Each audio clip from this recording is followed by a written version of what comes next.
열왕기 하 23장 21절부터 30절까지 말씀입니다. 교독하겠습니다. 왕이 무 백성에게 명하여 가로되 이 언약책에 기록된 대로 너희의 하나님 여호와를 위하여 유월절을 지키라 하며 사사가 이스라엘을 다스리던 시대부터 이스라엘 왕의 시대이든지 유다 왕의 시대이든지 이렇게 유월절을 지킨 일이 없었더니 요시야 왕 18년에 예루살렘에서 여호와 앞에 이 유월절을 지켰더라. 요시야가 또 유다 땅과 예루살렘에 보이는 신접한 자와 박수와 드라빔과 우상과 모든 가증한 것을 다 제하였으니 이는 대제사장 hil기야가 여호와 전에서 발견한 책에 기록된 율법 말씀을 이르려 함이라. 요시야와 같이 마음을 다하며 성품을 다하며 힘을 다하여 여호와를 향하여 모세의 모든 율법을 온전히 준행한 임금은 요시야 전에도 없었고 후에도 그와 같은 자가 없었더라. 그러나 여호와께서 유다를 향하여 진노하신 그 크게 타오르는 진노를 돌이키지 아니하였으니 이는 므낫세가 여호와를 경독케 한 그 모든 경노를 인함이라. 여호와께서 가라사대 내가 이스라엘을 물리친 것 같이 유다도 내 앞에서 물리치며 내가 뺀 이성 예루살렘과 내 이름을 거기 두리라 한 이 전을 버리리라 하셨더라. 요시아의 남은 사적과 모든 행한 일은 유다 왕 역대 지략에 기록되지 아니하였느냐. 요시야 당시 애굽 왕 바로 누고가 아수르 왕을 치고자 하여 유브라데 하수로 올라가므로 요시야 왕이 나가서 방비하더니 애굽 왕이 요시야를 미굿도에서 만나 본 후에 죽인지라. 신복들이 그 시체를 병거에 싣고 무깃도에서 예루살렘으로 돌아와서 그 묘실에 장사하니 국민이 요시야의 아들 요아스를 데려다가 저에게 기름을 붓고 그 부친을 대신하여 왕을 삼았더라. 아멘. 제목 한번 같이 한번 읽어봅시다. 제목만. 자, 시작. 바로 누고를 통해서 들려지는 하나님의 말씀. 수동태 문장이라 별로 좋아하지 않는데 문장을 바꿨는데 답이 안 나와서 이렇게 수동태 문장으로 만들어졌습니다. 제가 이제 설교할 때마다 주로 구약 성경을 설교하는 경향이 있죠. 저는 의도적으로 설교를 하고 있는 편입니다. 왜냐하면 과거 저희 교회가 너무나 구약을 무시하는 바람에 신앙 이게 밸런스가 많이 깨진 것은 사실이거든요. 그래서 저는 할 수만 있으면 신약 성경보다 구약 성경을 좀 더 집중해서 보려고 합니다. 과거에 마르시온 이라는 사람이 있었어요. 마르시온. 이 사람은 믿는 크리스찬이었었어요. 이 사람은 특이했었어요. 그 사람은 어떻게 했냐면 구약의 하나님과 신약의 하나님을 이렇게 구분했어요. 그래서 구약의 여호와 하나님은 물질세계를 지은 신이었기 때문에 열등하고 저열한 보복의 신이로 봤거든요. 신약의 아버지는 늘 자비롭고 늘 좋으신 분으로 봤던 거예요. 그러니까 이 사람이 볼 때는 구약의 하나님과 신약의 하나님이 다른 분이었던 거예요. 그렇습니까? 구약의 여호와 하나님은 보복하시고 질투하시고 무서우신 분으로, 신약의 아버지는 늘 용서하시고 자비로우신 분으로 봤다는 거예요. 이 사람은 그래서 당시 이 정경 캐논 작업을 할 때 그래서 구약을 싹 빼버리고 그다음에 신약 성경에서도 구약적인 냄새 나는 걸 싹 빼버렸거든요. 그래서 바울 서신 중심으로 정경화를 했던 거예요. 혹시 우리는 그렇게 보고 있지 않습니까? 구약의 여호와 하나님은 천사이고 물질세계를 지어서 열등한 신이고 신약의 하나님 좋으신 분으로 이렇게 알고 계십니까? 그렇지 않죠. 신약의 하나님과 구약의 하나님은 동일하신 분이에요. 똑같은 분이란 말이에요. 그래서 우리 할 수만 있으면 구약은 주로 성부 하나님이 일하시는 거거든요. 구약을 보게 되면 성자와 성령 하나님 나오기 이전이었기 때문에 주로 구약 성경은 성부 하나님이 어떤 분인가를 잘 설명되어 있습니다. 저는 그래서 할 수만 있으면 설교할 때마다 구약을 설교하려고 합니다. 자, 오늘 말씀 보게 되면 요시야 왕이 나옵니다. 요시야 왕. 요시야의 왕의 아버지는 아몬이었어요. 아몬. 근데 아몬 왕이 20살 때 왕이 되었다가 22살 때까지 통치하다가 신복들에 의해서 암살을 당합니다. 궁정에서요. 그러니까 자기가 이 요시야는요, 자기가 어릴 때 8살 때 자기 아버지 아몬이 국민들에 의해서 궁정에서 죽임당한 것을 봤단 말이에요. 그리고 요시야 왕의 할아버지는 므낫세인데 므낫세는 최악의 왕이었었어요. 폭군이었었죠. 이 므낫세 왕 때 이사야 예언자가 순교당합니다. 이사야가 막 도망다니다가 큰 나무에 숨었거든요. 그러니까 안 나오니까 이제 그 큰 통나무를 톱으로 썰어서 다시 그 정도 이사야가 숨었던 그 분량만큼 썰어서 또 반을 톱으로 켜서 죽인 게 이 므낫세 왕이에요. 악한 왕이었죠. 그러니까 요시야의 할아버지도 폭군이었고 홍군이었고 그 아버지 아몬 역시 성경 보게 되면 폭군이었거든요. 우상 숭배했었고요. 그래서 국민들이 반란을 일으켜서 아몬 왕을 궁정에서 죽였거든요. 그래서 이 요시야 왕은 갑자기 왕이 된 거예요. 갑자기. 근데 요시야는 특이하게도 할아버지와 아버지에 비해서 성군이 되었었습니다. 그래서 16세 때부터 마음을 먹고 종교개혁을 실행했던 거죠. 오늘 그 말씀인데, 그래서 이 사람이 16세 때 종교개혁을 마음을 먹고 26세 때는 우연찮게 이 자기 할아버지와 아버지가 성전을 방치를 했었는데 그 수리를 하다가 율법책을 발견하게 됩니다. 율법 두루마리를요. 그래서 율법 두루마리를 읽고 회개한 다음에 그 율법대로 모든 유다 사회를 개혁을 시킵니다. 그래서 첫째 한 것이 뭐냐면 유월절을 지킨 거예요. 약 400년 이상 동안 유월절을 안 지켰던 게 이스라엘 사회였거든요. 보게 되면 22절 보게 되면 사사가 이스라엘을 다스리던 시대부터 이스라엘 왕 열왕의 시대이든지 유다 열왕의 시대이든지 이렇게 유월절을 지킨 적이 없었어요. 그러니까 요시야 왕은 사사 시대부터 지키지 않았던 유월절, 그 중요한 행사를 절기를 요시야 때부터 절기를 지켰던 거거든요. 신화의 근본부터 바뀐 거예요. 개혁을 한 거죠. 우리 그처럼. 근데 또 이 요시야는 어떻게 했냐면 그 당시 유다 사회에 있는 신잡한 자, 박수, 드라빔, 우상 다 제하였었죠. 한마디로 전방위적인 개혁을 시도한 거예요. 우리처럼, 우리 교회처럼. 그래서 25절 보게 되면 말씀 한번 보여주시면 좋겠는데, 자, 같이 읽어볼까요? 시작. 요시야와 같이 마음을 다하며 성품을 다하여 힘을 다하여 여호와를 향하여 모세의 모든 율법을 온전히 준행한 임금은 요시야 이전에도 없었고 후에도 그 같은 자가 없었더라. 아멘. 요시야 왕은 남유다 20명 왕 가운데 독보적인 왕이었었어요. 정말 철저하게 신앙 A부터 Z까지 모든 것들을 율법대로 준행을 했던 거죠. 완벽한 다윗과 버금가는 왕이 요시야 왕인데, 요시야 왕이 근데 비극적으로 죽게 되는 거예요.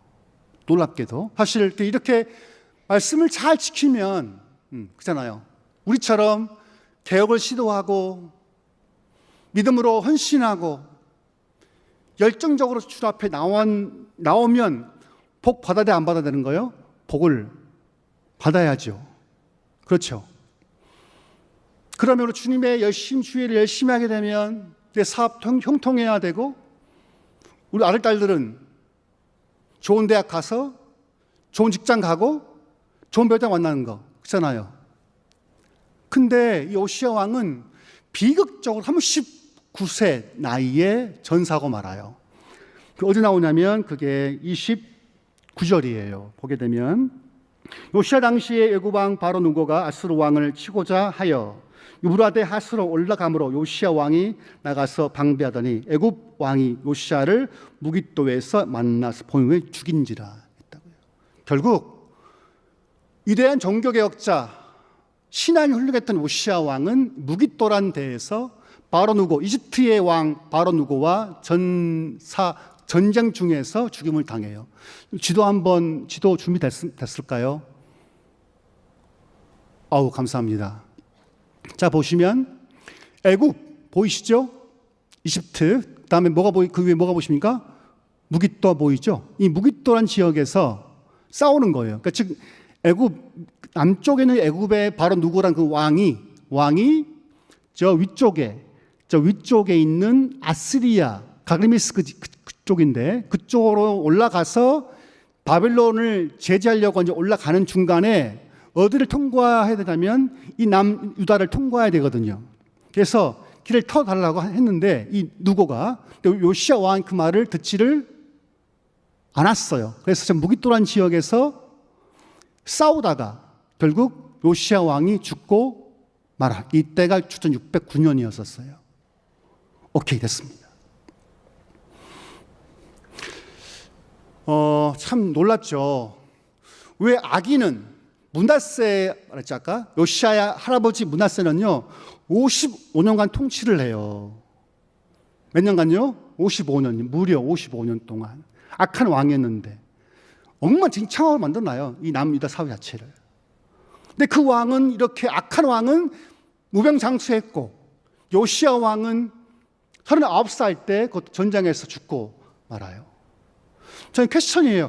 왜 그러면 요시야 왕은 이렇게 단명하고 죽고 말았을까? 좀 더 오래 살아서 좀 더 계획을 시도했다면 좀 더 낫지 않았을 거라는 퀘스천 마크인 거죠. 근데 사건에 대해서 역대기 사가는 다르게 봅니다. 그럼 성경은요, 이 이스라엘 역사를 성경은 두 개로 말하고 있어요. 하나는 신명기 역사가 있고요. 또 하나는 역대기 역사관이 있어요. 그러니까 지금 신명기 역사를 한번 쭉 썼고요. 이 쓴 역사에 대해서 역대기 역사관은 다른 관점으로 역사를 다시 썼던 거거든요. 그러니까 즉 구약 성경 두 개의 역사 기록이 있는 거예요. 몇 개가 있다고요? 두 개가 있는 거예요. 근데 자, 우리 이 무깃도에서 전쟁에 죽은 요시야 왕에 대해서 역대기 기자는 어떻게 쓰고 있냐면 말씀 한번 띄워주시면 좋겠습니다. 방송실을. 너무 감사합니다. 자, 제가 읽어볼게요. 똑같은 사건인데 역대기 역사가는 달리 쓰고 있는 거예요. 이 사건에 대해서. 이 모든 일 후 곧 요시야가 전을 전동하기를 마친 후에 애굽 왕 누고가 유브라데 강가에 갈그미스를 치러 올라온 거로 요시야가 나가서 방배하였더니 똑같은 말씀이죠.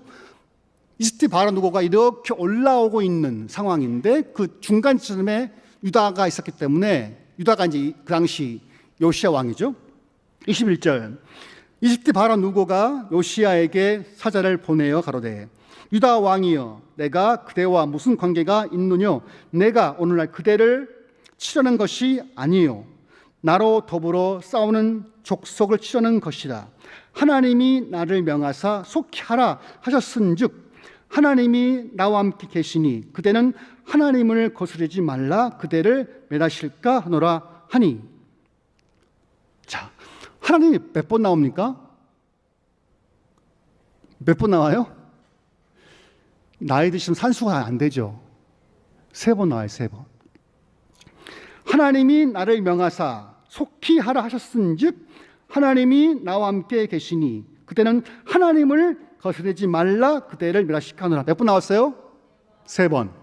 3번이면 완벽하잖아요. 완전수잖아요. 그러니까 지금 역대기 사가의 역사가에 의하면 바로 누구가 분명히 요시야에게 말하기를 하나님이 속히 하라고 했다. 하나님 나와 함께 있다. 하나님을 거스르지 말라 했단 말이에요. 근데 요시야는 하나님의 말씀을 들었어요? 안 들었어요? 안 들었죠. 저는 이게 질문이에요. 왜 요시야는 바로 누고의 왕의 말을 안 들었을까? 두 번째 퀘스천. 왜 하나님은 요시야에게 직접 말씀하시지 왜 이방의 왕 바로 누고의 입을 통해서 말씀을 하셨을까? 이게 퀘스천이었었어요. 다음 구절 보게 되면 22절인데 요시야가 몸을 돌이켜 떠나기를 싫어하고 변장하고 뭐 했습니까? 요시야가 왕의 옷을 벗어버리고 쉽게 말해 왕의 옷을 벗어버리고 일반 군인의 옷을 입었죠. 왜요? 뭔가 좀 마음이 이상하죠. 진짜 할까 말까 고민했던 것 같아요. 요시야 왕은. 그리고 싸우고자 하여 하나님의 입에서 나온 누구의 말을 듣지 아니하고 무깃도 골짜기에 이르러 싸울 때,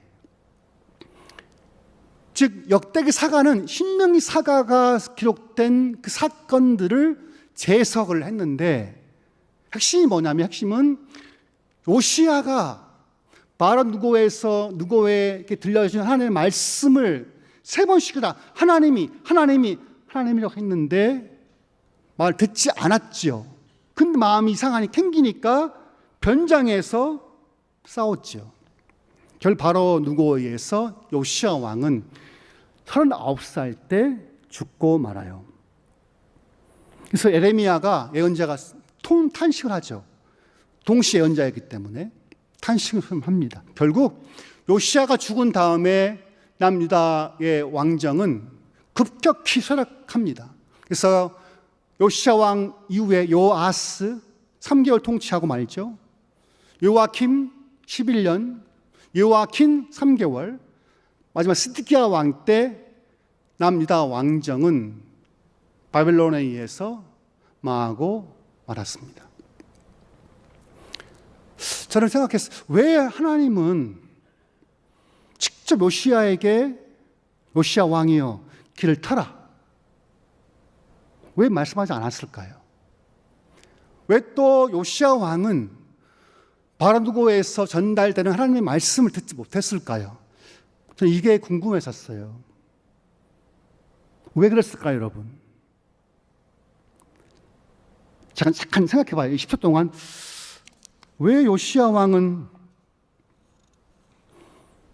안 들었을까요? 제가 이제 생각해 보니까 결론이 이렇습니다. 대체로 신앙생활을 열심히 하고 은사가 있고 열정 있는 분들은 자기 확신이 강해요, 약해요? 여러분 잘 알잖아요. 성락교회에 올 정도면요 열정이 만만치 않습니다. 솔직히 말하면 저도 제가 다니는 장로교 합동 통합 측에서 출교를 당했어요. 출교가 뭐냐 알아요? 출교? 저희 교회 1호 출교 교인이에요. 제가 장로교회에서 출교 1호 교인이 접니다. 그 뿌리치고 제가 베레아 좋다고 왔거든요. 제가 20살 때요. 확신이 강하죠. 대체로 열정이 있고 믿음의 역사가 많은 사람들 치고 자기 확신이 없는 자가 없어요. 굉장히 강합니다. 그러면 독단적이 되는 거죠. 잘 안 들어요, 웬만하면. 자기 확신이 강한 사람은 특히 열정이 많은 사람들은 나의 말 잘 듣지 않습니다. 혹시 요시야가 그러지 않았을까요? 자기가 볼 때도 너무 멋있는 거, 자기가 볼 때에도. 그렇잖아요. 자기 할아버지는 망난이었고, 아버지도 망난이었고, 나만큼은 아니겠다 해서 마음을 먹고 청교교회가 시도한 것이 요시야 왕입니다. 본인은 몰랐었겠어요? 본인 알았죠? 나 잘하고 있어. 하나님 오실 때 멋있어. 그 독단적인 그 마음 때문에 혹시 요시야 왕은 바로누고에서 들려오는 말씀을 무시하지 않았을까요? 혹시 우리는 어떻습니까? 지금의 한국 교회는 어떻습니까? 우리 교회는 어떻습니까? 세상이 우리를 향해서 말할 때 들을 준비가 되어 있습니까? 말씀을 준비하면서 통계를 좀 봤는데요. 통계를 좀 보면요. 2023년도에요. 기독교 윤리 실천 운동에서 조사한 몇 가지 데이터가 있습니다. 첫째가 뭐냐면 1000명 대상으로 한 건데요. 한국 교회를 신뢰하는가? 질문을 던진 거예요. 2년 전에. 한국 교회를 신뢰하는가 했을 때 신뢰한다가 21%예요. 신뢰하지 않는다가 74%예요. 세상은, 한국 사회는 한국 교회를 신뢰하지 않습니다. 10명이면 2명밖에 신뢰하지 않는 거예요. 신뢰하지 않습니다. 신뢰 안 하면 복음에 들어가요, 안 들어가요? 안 들어가죠. 한마디 하죠. 너나 잘하세요. 그렇죠? 또 보면 기독교인의 말과 행동에 신뢰가 합니까? 하는 질문에 신뢰가 간다가 20.6%예요. 비슷하죠? 신뢰할 수 없다가 75.2%예요. 기독교인이 전도하거나 기독교인이 뭔가 하면 세상은 10명 중에 7명 듣지 않습니다. 그리고 가장 호감이 가는 종교는 무엇입니까? 라는 질문에 카톨릭 24%, 불교 23%, 기독교가 16%예요. 한국 지형에 보면 바깥에 있는 사람들은 기독교에 대해서 관심이 있어요, 없어요? 없어요. 그래서 최근에 데이터 연구소에서 통계를 내보니까 10년 사이에 20대, 30대, 40대 이 연령층이 교회 절반이 빠진 거예요. 젊은이만 빠진 게 아니고요. 40대도 절반이 교회를 이탈했었습니다. 가나안 성도 들어봤습니까? 가나안 성도 반대가 뭐예요? 안나가 성도예요. 이게 2006년도에 160만 명이에요. 그리고 한국 교회는 교회 밖의 비판 여론을 수용할 준비가 되어 있습니까? 라는 물음에 준비가 되어 있다가 15.4%예요. 안 돼 있다가 80.0%예요. 즉 그들이 볼 때 기독교인들은 아무리 세상에서 바른 말을 해도 기독교인들은 준비될 마음이 있다 없다? 없는 거예요. 요시야 왕처럼 자국신이 강한 공동체와 기독교인일수록 타인의 말에 대해서 듣지를 않는다는 거예요. 최근에 올해 초에 1000명 대상으로 물어본 거예요. 당신이 종교를 택한다면 어떤 종교를 택하겠습니까? 물어봤을 때 불교 52.9%예요. 그 다음에 천주교가 48.5%예요. 2위예요. 3위가 원불교예요. 원불교가 17.9%예요. 불교를 포함하면 몇 프로입니까? 대략 80%가 넘어가요. 그 다음에 기독교인은 14.3%예요. 4위예요. 쉽게 말하면 바깥의 사람들은 더 이상 기독교에 대해서 희망이 있어 보여, 없어 보인다는 거예요? 없어 보인다는 거예요. 근데 왜 그러냐? 왜 그러면 세상 사람들은 기독교에 대해서 이렇게 비호감일까 했을 때 가장 큰 원인이 뭐냐면 이거예요. 교회의 이기주의가 제일 높아요. 34%예요. 교회 이기주의 있죠? 즉 교인의 이기주의인 거예요. 나 줄 성수해야 돼. 나 헌금해야 돼. 나 주일날 일해야 돼. 라고 하면서 공동체, 직장과 가정에서 비춰지는 기독교의 모습이 어떤 모습이에요? 이기적이라는 거예요. 난 100% 공감해요. 저를 봤을 때. 전 지금까지 제가 헌신 예배 할 때 저는 엄마 아빠한테 10만 원 이상 돈 본 적이 없었어요. 단 한 번도. 많이 주면 10만 원. 그때 전사 시절 때, 어려울 때. 교회에다가는 헌신을 많이 안 해? 많이 하죠. 월정, 헌신 다 하죠. 그 교회에 겹치면 안 가요.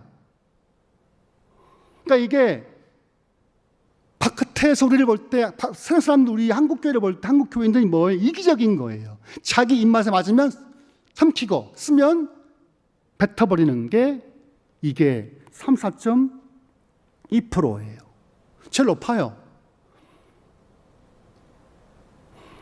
그럼 이 데이터가 우리에게 무엇을 줄 수 있을까요?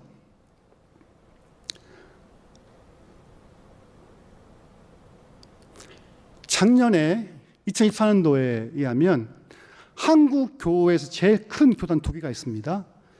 대한예수교 장로회 합동 측, 통합 측, 이 두 교회가 거의 절반을 차지하죠. 합동 통합 측이. 근데 이 통합 합동 측에서 작년만 해서 빠진 교회인 수가 20만 명이 넘습니다.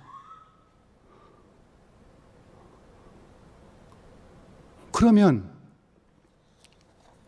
앞으로 한국교회, 우리 교회를 포함, 우리 한국교회 이론이다 보니까 앞으로 그러면 한국교회의 신뢰도 혹은 전도의 그 영향력이 갈수록 좋아질 것 같다? 안 좋아질 것 같다? 몇 번 같아요? 놀랍습니다.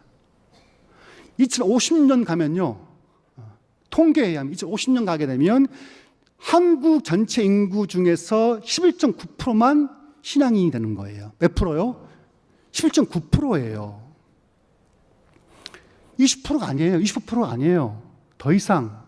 왜냐하면 세상이 우리 교회를 볼 때 외면당하고 있는 거죠. 너무 이기적인 거예요. 자기 교회, 자기가 이익이 되면 삼키고 숨 뱉어버리는 그런 게 한국의 모습인 거죠.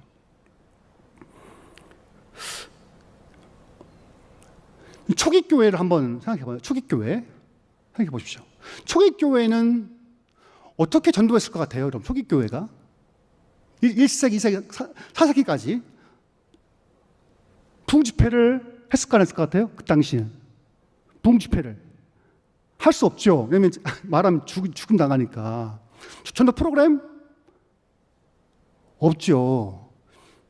로마 황제의 핍박을 가할 그 초기 교회가 어떻게 부흥해야 하고 성장했을까요? 이적, 능력, 부흥 집회, 프로그램 아무것도 안 했다. 근데 어떻게 초기 교회는 그 엄혹한 로마 제국의 아래서 로마의 세계를 뒤엎었을까요? 어떻게 로마 지배하에 황제 숭배했던 그 엄혹한 시대의 초기 교회인들은 아프리카, 소아시아, 유럽까지 그리스도 교회 복음을 선포했을 수 있었을까요?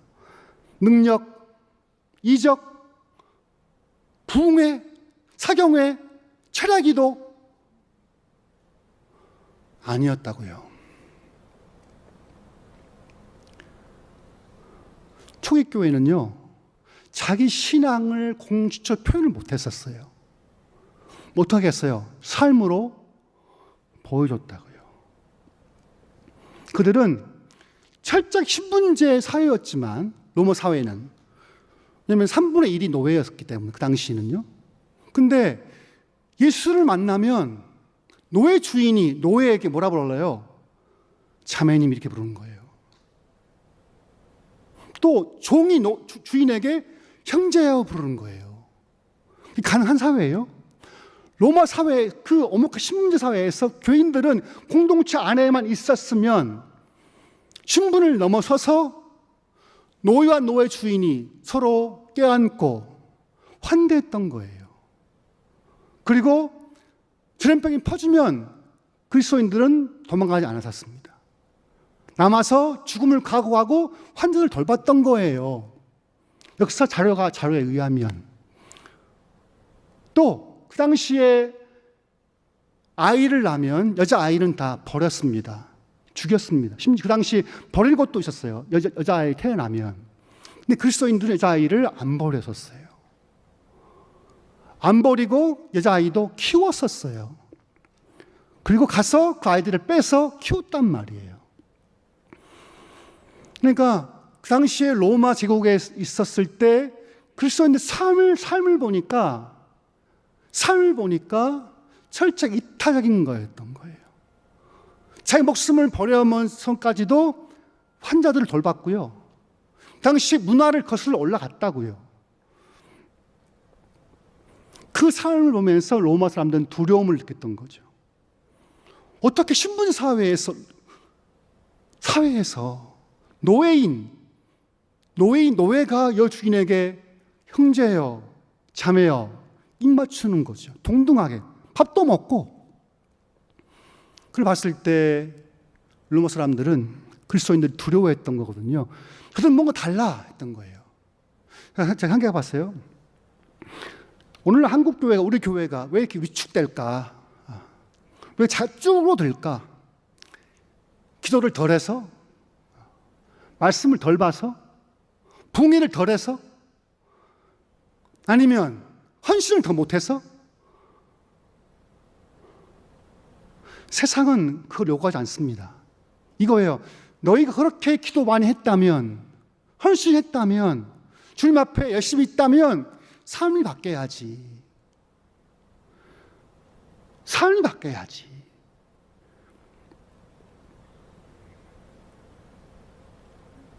최근에 장례가 나가지고 할아버지 상이어서 할아버지 상. 근데 고민된 건 이 장례를 가야 돼 말아야 돼. 어떻게 가야 돼 말아야 돼요? 가야 돼요. 근데 잘 안 나와 그 교인이. 나왔다가 안 나왔다가 그런 교인이에요. 목사 그 교인 보면 기분 좋아요? 짜증나요?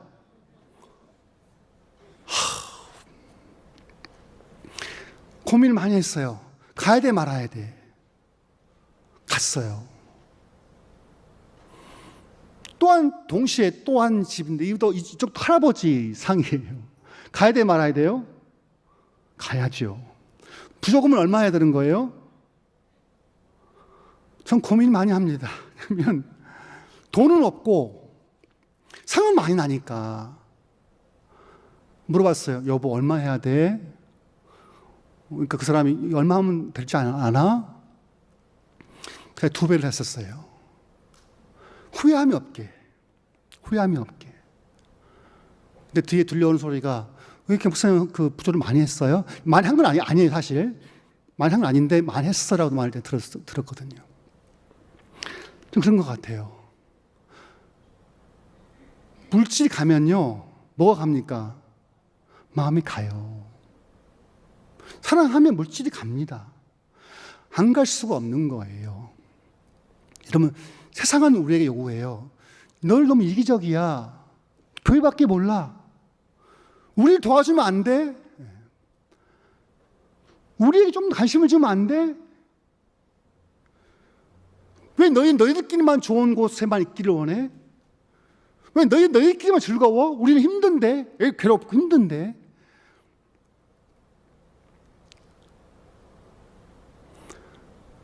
우리가 혹시 요시아 왕처럼 자기 만족에 있지 않습니까? 난 잘하고 있어. 열심히야.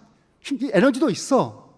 그러나 타인의 말을 듣지 않고 타자의 말을 듣지 않는 우리의 완고함 혹시 우리에 있지 않습니까?